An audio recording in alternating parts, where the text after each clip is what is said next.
안녕하세요. 살면서 이런 생각 한 번쯤 해보셨을 겁니다. 돈만 많으면 걱정 없이 살 수 있을 텐데, 아마 많은 분들이 꿈꾸는 노후의 모습이 아닐까 싶은데요. 그런데 말이죠. 돈이 많아도 불안한 마음이 찾아오는 순간이 있다고 합니다. 오늘 함께 나눌 이야기는 바로 그 지점에서 시작됩니다. 여보, 우리 이제 진짜 부자야. 아내가 웃으며 그렇게 말했을 때 남편은 정말 그런 줄 알았다고 합니다. 통장에 7억 원이라는 거금이 있었거든요. 동네 슈퍼마켓을 30년 넘게 운영하고 아내는 회사에서 20년 넘게 일하며 땀 흘려 번 전 재산이었습니다. 이제 월세 걱정도 없고 매달 500만 원씩 꼬박꼬박 들어오는 연금과 이자 수익만으로도 충분히 여유로운 노후를 보낼 수 있을 거라 믿었죠. 그런데요, 이 부부에게 진짜 걱정은 돈이 많아졌을 때부터 시작됐다고 합니다. 자식 문제, 손주 돌봄. 손주는 예뻤지만 돌보고 나면 허리가 끊어질 듯 아팠습니다. 자식에게 하고 싶은 말이 있어도 상처될까봐 입을 닫아버리기 일쑤였고요. 그러다 어느 날 문득 이렇게 살려고 평생을 고생한 건가 하는 생각이 가슴에 박힌 듯 자꾸만 맴돌았다고 해요. 통장에는 7억이 있는데 왜 마음 한구석은 늘 불안했을까요? 살만은 한데 어딘가 허전하고 불안했던 적 혹시 여러분도 있으신가요? 그렇다면 이 부부의 이야기가 여러분께 작은 위로와 용기가 될지도 모릅니다. 사라진 우리 부부의 대화는 손주 이야기로 가득 차고 은퇴 후 처음 며칠은 참 낯설었지만 알람 없이 눈을 뜨고 누가 부르지도 기다리지도 않는 그 하루가 참 좋았다고 합니다.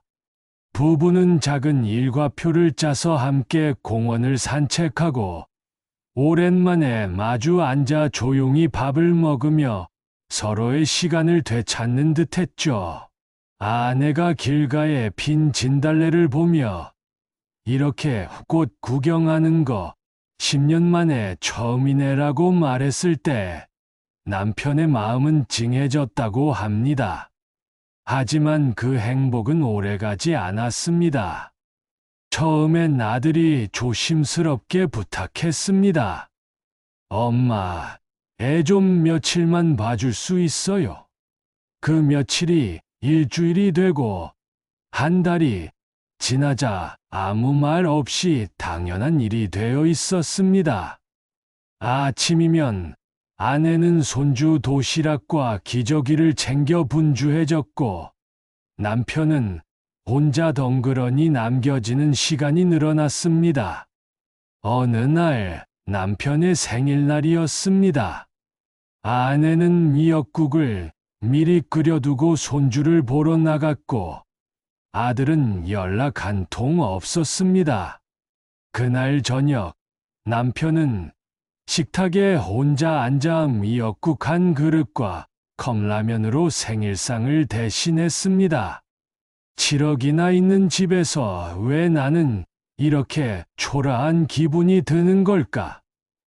숟가락을 들다 말고 한참을 멍하니 바라보며 남편은 마음 한구석이 텅 빈 듯한 기분을 느꼈습니다.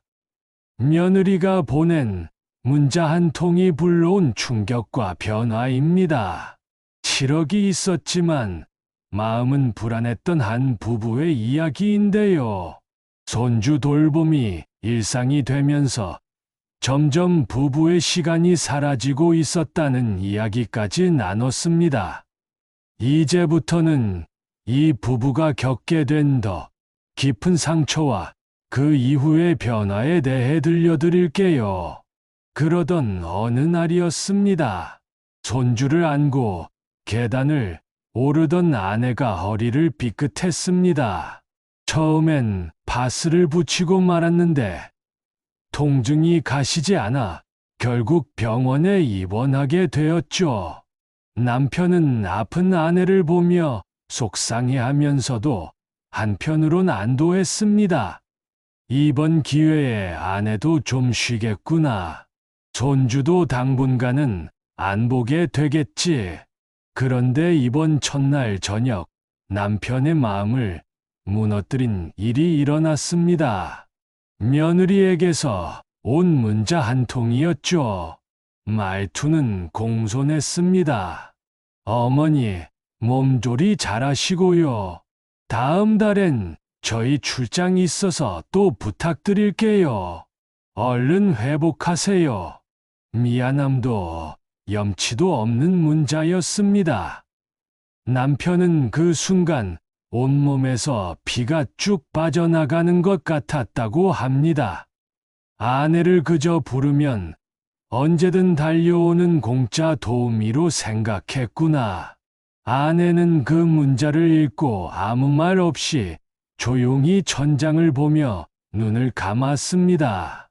그리고 그날 밤 남편은 병실 의자에 앉아 아내가 몰래 눈물을 훔치는 것을 보았습니다. 조명 아래 그 눈물이 왜 그렇게 작고 쓸쓸해 보이던지 남편은 그날 처음으로 이런 생각을 했다고 합니다. 이게 우리가 꿈꾸던 노후였을까? 병원에서 퇴원하고 집으로 돌아온 아내는 여전히 손주 걱정을 했고 아들 부부의 부탁도 계속 이어졌습니다. 하지만 남편은 더 이상 참을 수 없었죠. 아내에게 이제는 우리도 좀 쉬자고 말했지만 아내는 눈치를 보며 이번 달까지만 이라는 말만 반복했습니다.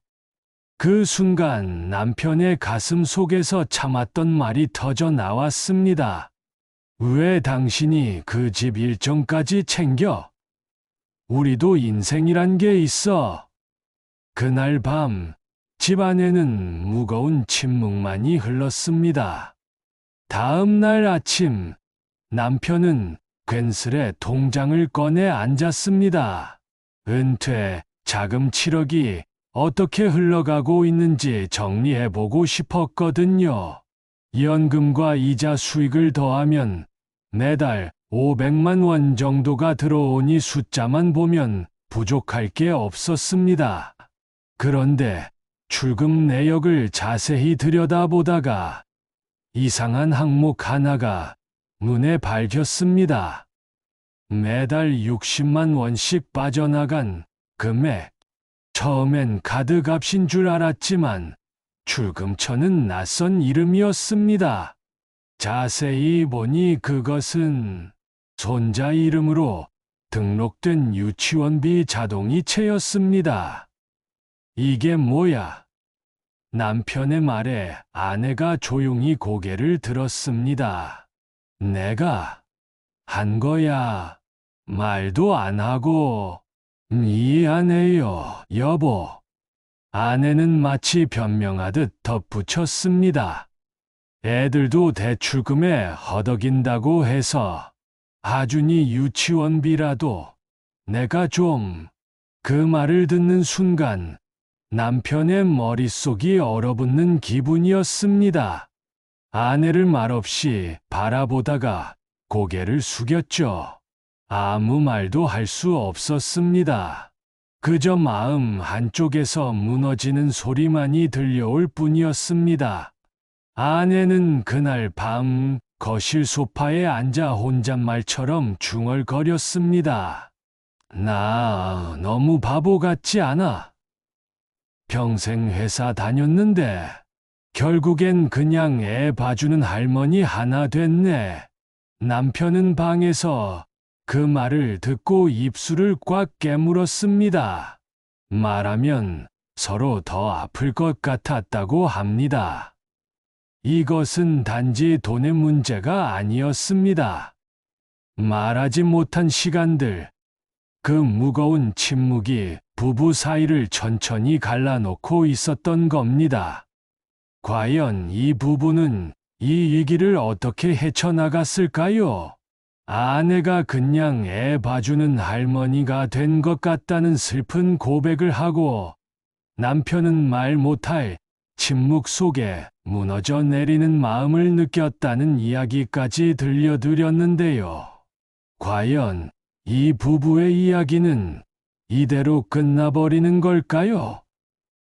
이 무거운 침묵을 깨기 위해 남편은 결국 용기를 내기로 결심합니다. 며칠을 고민한 끝에 남편은 결심했습니다. 이제는 우리 노후가 누군가의 뒷바라지로만 흐르지 않도록 하자고. 아내와 상의해 손주 유치원비 자동이체를 끊고 아들에게 문자를 보냈습니다. 하준이 유치원비 앞으로는 우리 손에서 나가지 않을 거다. 뭘 부탁하든 먼저 상의부터 해라. 우리도 여유로운 거 아니다. 문자를 쓰는 내내 손이 덜덜 떨렸다고 합니다. 혹시 애들이 더 멀어지지는 않을까? 아내는 또 뭐라 하지 않을까? 하는 온갖 생각이 머릿속을 떠다녔죠. 하지만 남편은 이번엔 참지 않기로 했습니다. 우리 인생을 지키기 위해서는 누군가는 먼저 선을 그어야 하니까요. 그 문자를 보내고 나니 마음은 묘하게 가벼워졌다고 해요. 그 뒤로 아내는 아들, 부부에게 먼저 연락하는 일이 없어졌습니다. 아들 역시 마찬가지였죠. 명절 인사도 단체 톡방에 짧게 올라오는 게 전부였습니다. 그런데요, 이상하게도 마음은 편했습니다. 누구의 눈치도 보지 않고 우리 시간을 살아간다는 게 이렇게 후련한 일이었더군요. 아내는 다시 노래 교실에 나가기 시작했습니다. 처음엔 망설이더니 예전에 성가대 했던 게 자꾸 생각난다며 조심스레 신청서를 내밀었다고 합니다. 남편도 해보고 싶었던 가죽 공예 수업에 등록했습니다. 가죽 냄새를 맡으며 망치질을 하다 보면 머릿속이 텅 비는 기분이 참 좋았다고 해요. 잊고 살았던 나라는 존재를 다시 찾아가는 기쁨. 그건 통장에 있던 7억 원으로는 절대 살 수 없는 것이었습니다. 진짜 부자의 기준 돈이 아닌 나를 아끼는 마음. 그리고 한 달에 한 번, 꼭 하루씩은 둘만을 위한 여행을 다니기로 했습니다. 그 여행길에서 남편은 새삼 깨달았다고 합니다. 아내의 웃음이 이렇게 따뜻한 줄 그동안 모르고 살았더군요. 이 사람도 나처럼 외로웠겠구나. 그렇게 조금씩 멀어졌던 마음이 다시 가까워졌습니다. 그제야 알겠더군요. 진짜 부자란 돈이 아니라 나를 아끼는 하루였다는 것을요. 통장에 7억이 있었을 땐 세상을 다 가진 줄 알았습니다. 하지만 그 돈이 자식 문제로 우리를 힘들게 만들고 마음을 불안하게 만들 줄은 그때 정말 몰랐습니다. 남편은 깨달았습니다. 진짜 불안은 돈이 없어서 오는 게 아니라 하루를 어떻게 살아야 할지 모를 때 찾아온다는 것을요. 아내가 어느 날 그러더랍니다. 이젠 자식한테 뭘 물려줄까 보다 우리가 어떻게 잘 사는지를 먼저 보여주자. 그 말에 남편도 고개가 절로 끄덕여졌다고 합니다. 요즘 이 부부는 조금 덜 쓰고 조금 천천히 살고 조금 더 나를 챙기며 하루하루를 보내고 있습니다. 지난주에는 두 사람이 함께 공원을 산책하다 벤치에 앉아 도시락, 김밥을 나눠 먹었답니다. 바람이 참 좋았던 날이었는데 김밥 한 조각을 입에 넣고 아내가 갑자기 이런 말을 하더랍니다. 여보, 나 요즘이 제일 좋다.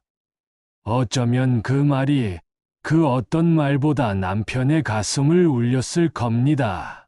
누가 보면 별것 아닌 일상이겠지만 지금 이 부부에겐 그 어떤 부자도 부럽지 않은 순간들일 테니까요. 여러분, 오늘 이야기는 어떠셨나요?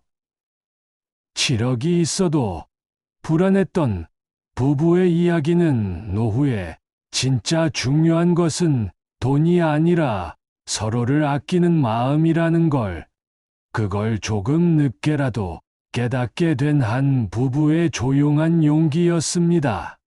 우리도 이제라도 나를 위한 하루를 시작해보자는 작은 결심 하나가 진짜 부자로 가는 첫걸음일지도 모릅니다.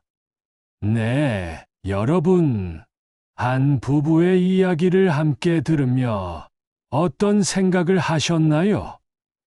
7억이라는 거액의 돈을 가졌음에도 불안해했던 남편의 마음, 그리고 자식들 뒷바라지 속에 자신의 삶을 잃어버렸던 아내의 슬픔, 어쩌면 그 모습이 우리 자신의 모습과 다르지 않아 마음이 더 아프셨을지도 모르겠습니다.